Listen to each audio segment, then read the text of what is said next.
Action! Tracy po, girlfriend ko at si Ella, anak niya. Tracy, nanay, at si Myla, yung... Myla! Magandang hapon. Welcome sa bahay namin. Good afternoon. Saan yung kwarto namin? Ay, na-stress ako. Ang init kasi, parang gusto ko na maligo. Sa unang kwarto sa kanan. Okay, shoot ako. Ha? Kunin ko na yung mga pagkain natin.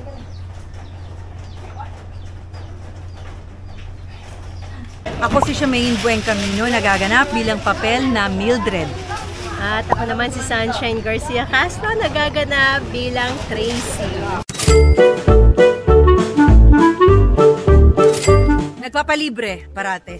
Yung pag lumalabas kayo, sasabihin niya KB kayo, magbabayad. Pero laging nagpapalibre siya pag sa pagkain, tapos may magugustuhan siya. Parang ikaw yung laging naglalabas ng pera.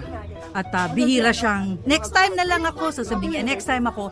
Pero hindi naman nangyayari yung next time na iwan ng pera o kulang. Well, siguro nung mas bata-bata pa ako, kapag college ka pa, di ba, pag nag-aaral ka pa, wala ka ring pera, kaya bilang na bilang mo.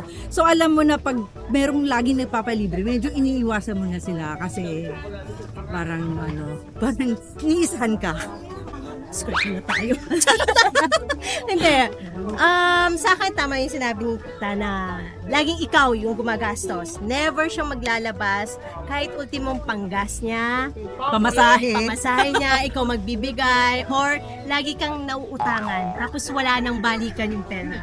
Yun yung isang sign na okay, parang anong tawag doon? Kumbaga ikaw yung bigay, labas, ikaw yung regalo ng regalo. At the end of the day, wala kang mahita kahit na ano sa kanya. At pagkakain lang kayo sa resto. Hindi siya yung ako magbabayad. Hindi gano'n.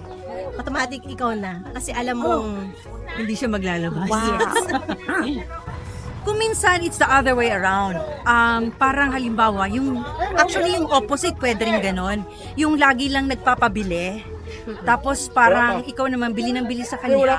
Parang pera lang ang tingin sa'yo. Yung relationship nyo, naging evolve lang sa gifts. Masaya lang siyang, parang yung role ni Tracy. Yun.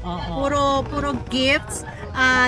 Pero yung iba, may mga taong magagaling umarte na parang gusto mo ba? Hindi. Yung matanggi naman sila. Pero syempre, ikaw yung magbibigay. Pero pakagat lang nila yon. May mga ganon na ang relasyon nyo more on regalo din talaga. Oo. Tsaka kung minsan din, yung kabilang tao, sometimes this also happens sa parents eh. Yung mga absentees, yung laging yung parents na wala. Hindi naman lahat. Pero kung minsan, nag-overcompensate ka kasi lagi kang wala. So, laging yung mga bagay na pera, kasi sabi mo mahalaga ang pera, so kayod ka ng kayod, so ang pangpalit sa presence mo bagay na lang na nabibili ng pera.